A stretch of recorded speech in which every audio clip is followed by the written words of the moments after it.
Ruth, chapitre 2. Naomi avait un parent de son mari. C'était un homme puissant et riche du clan d'Élimélec qui s'appelait Boaz.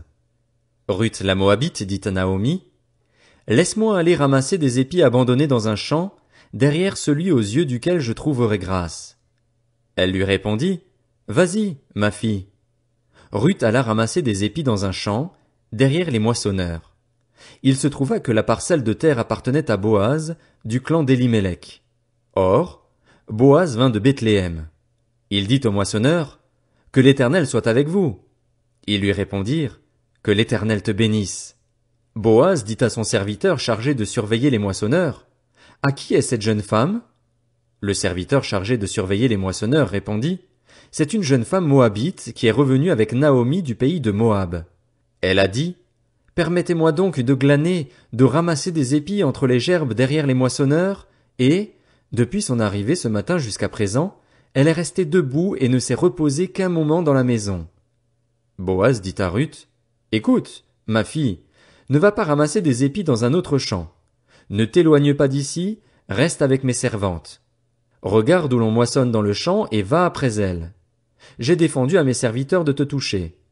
Quand tu auras soif, tu iras au vase et tu boiras de ce que les serviteurs auront puisé. » Alors elle tomba le visage contre terre, se prosterna et lui dit, « Comment ai-je trouvé grâce à tes yeux pour que tu t'intéresses à moi, une étrangère? » Boaz lui répondit, « On m'a rapporté tout ce que tu as fait pour ta belle-mère depuis la mort de ton mari et comment tu as quitté ton père et ta mère et le pays de ta naissance pour aller vers un peuple que tu ne connaissais pas auparavant. Que l'Éternel te rende ce que tu as fait, et que ta récompense soit entière de la part de l'Éternel, le Dieu d'Israël, sous les ailes duquel tu es venu te réfugier. » Elle dit, « Oh, que je trouve grâce à tes yeux, mon Seigneur, car tu m'as consolée et tu as parlé au cœur de ta servante. Pourtant je ne suis pas, moi, comme l'une de tes servantes. » Au moment du repas, Boaz dit à Ruth, « Approche-toi, mange du pain, trempe ton morceau dans la vinaigrette. » Elle s'assit à côté des moissonneurs. On lui donna du grain rôti. Elle mangea à satiété et garda le reste. Puis elle se leva pour ramasser des épis. Boaz donna cet ordre à ses serviteurs, qu'elle ramasse aussi des épis entre les gerbes et ne lui faites aucun mal. Vous retirerez même pour elle des gerbes quelques épis que vous la laisserez ramasser sans lui faire de reproche. Elle ramassa des épis dans le champ jusqu'au soir, puis elle battit ce qu'elle avait récolté. Il y eut environ 22 litres d'orge. Elle l'emporta et rentra dans la ville, et sa belle-mère vit ce qu'elle avait ramassé. Elle sortit aussi les restes de son repas et les lui donna. Sa belle-mère lui dit, « Où as-tu ramassé des épis aujourd'hui? Où as-tu travaillé? Béni soit celui qui s'est intéressé à toi. » Ruth raconta à sa belle-mère chez qui elle avait travaillé.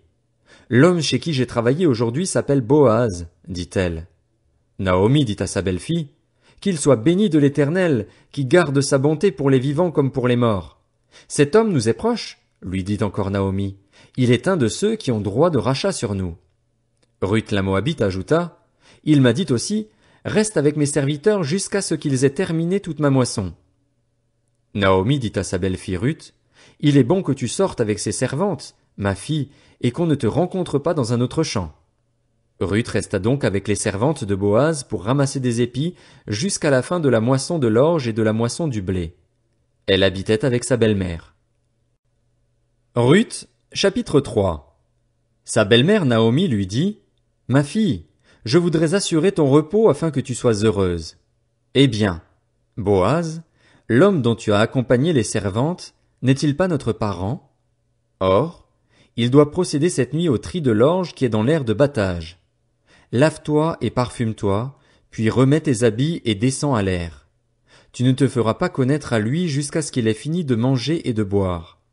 Quand il ira se coucher, observe l'endroit où il se couche. Ensuite va découvrir ses pieds et te coucher. Il te dira lui-même ce que tu as à faire. » Ruth lui répondit, « Je ferai tout ce que tu as dit. » Elle descendit à l'aire de battage et fit tout ce qu'avait ordonné sa belle-mère. Boaz mangea et but, et son cœur était joyeux. Il alla se coucher au bout du tas de gerbes. Ruth vint alors tout doucement, découvrit ses pieds et se coucha. Au milieu de la nuit, Boaz eut un frisson. Il se pencha et vit une femme couchée à ses pieds. Il dit, « Qui es-tu? » Elle répondit, Je suis Ruth, ta servante. Étends le pan de ton manteau sur ta servante, car tu as droit de rachat. Il dit, Sois bénie de l'Éternel, ma fille. Ce dernier trait témoigne encore plus en ta faveur que le premier, car tu n'as pas recherché des jeunes gens, pauvres ou riches. Maintenant, ma fille, n'aie pas peur. Je ferai pour toi tout ce que tu diras, car tout le monde chez nous sait que tu es une femme de valeur. Il est bien vrai que j'ai droit de rachat, mais il existe un autre parent, plus proche que moi, qui a ce droit. Passe la nuit ici. Demain, s'il veut exercer envers toi son droit de rachat, c'est bien, qu'il le fasse. Mais s'il ne lui plaît pas de l'exercer envers toi, je le ferai, moi, l'Éternel est vivant. Reste couché jusqu'au matin.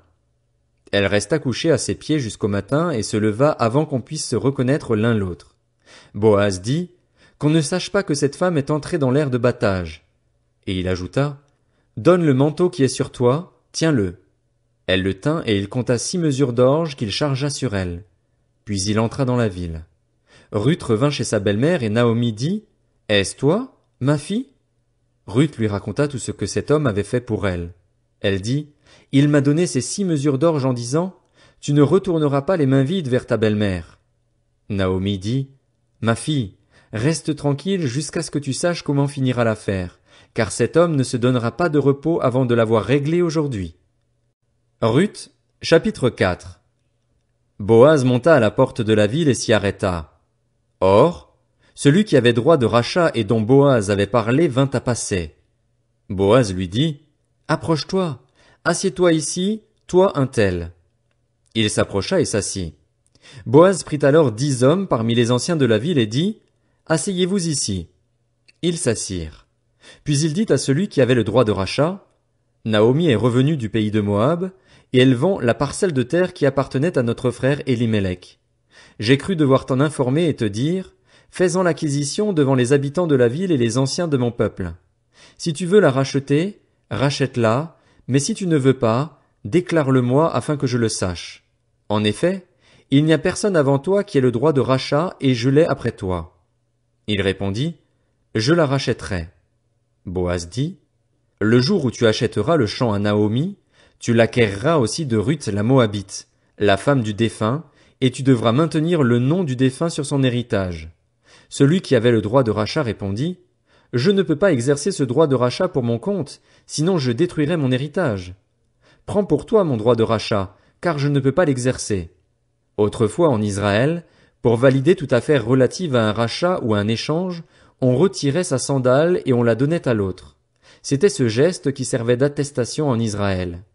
Celui qui avait le droit de rachat dit donc à Boaz, faisons l'acquisition pour ton compte, et retira sa sandale. Alors Boaz dit aux anciens et à tout le peuple, vous êtes témoins aujourd'hui que j'ai acquis de la main de Naomi tout ce qui appartenait à Élimélec, à Kiljon et à Machlon, et que j'ai également acquis pour femme Ruth la Moabite, femme de Machlon, pour maintenir le nom du défunt sur son héritage afin qu'il ne disparaisse pas parmi ses frères, ni à la porte de sa ville. Vous en êtes témoins aujourd'hui. Tout le peuple qui était à la porte et les anciens dirent, nous en sommes témoins, que l'Éternel rende la femme qui entre dans ta famille semblable à Rachel et à Léa, qui ont toutes les deux donné naissance à la communauté d'Israël. Montre ta force dans Ephrata et fais-toi un nom dans Bethléem. Puisse la descendance que l'Éternel te donnait par cette jeune femme faire ressembler ta famille à celle de Péretz, que Tamar a donnée à Juda. Boaz épousa Ruth. Elle devint sa femme et il s'unit à elle. L'Éternel permit à Ruth de devenir enceinte et elle mit au monde un fils. Les femmes dirent à Naomi, béni soit l'Éternel qui ne t'a pas laissé manquer aujourd'hui d'une personne ayant le droit de rachat. Que son nom soit célébré en Israël. Cet enfant sera ton réconfort et le soutien de ta vieillesse, car ta belle-fille qui t'aime l'a mise au monde, elle qui vaut mieux pour toi que 7 fils. Naomi prit l'enfant, le serra sur sa poitrine et l'éleva. Les voisines lui donnèrent un nom en disant, un fils est né à Naomi, et elles l'appelèrent Obed.